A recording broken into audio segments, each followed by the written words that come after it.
So the VA is a generationally associated healthcare system. So you've got large groups of individuals that move through the VA and then they go through. So very few World War II vets left. You still see them in the hospital at times. The Korean War vets are getting fewer and fewer. The Vietnam era is getting older and their numbers are starting to shrink in the VA.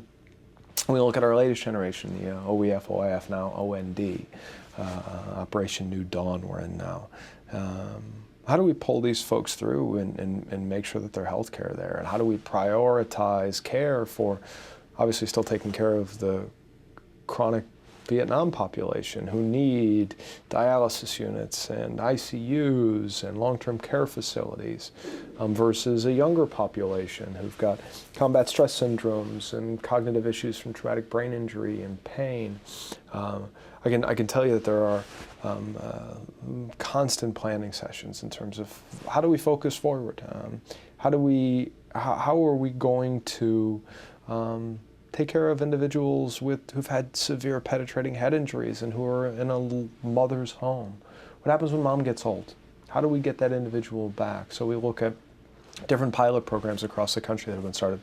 The Assisted Living pilot program for traumatic brain injury to try to get people in communities back where they're from without having to rely on loved ones for their day-to-day activities, healthcare, and supports.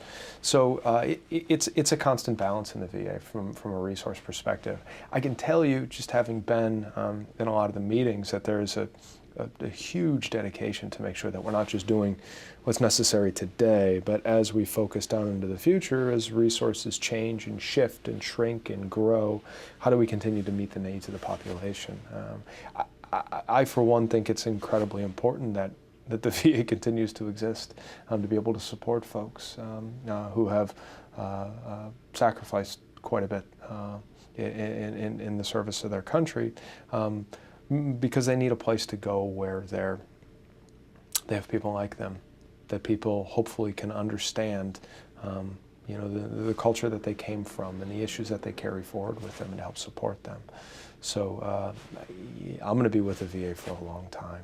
I know that, and I know that there's a lot of us, who are going to continue to advocate from inside the VA as strongly as we can for this population.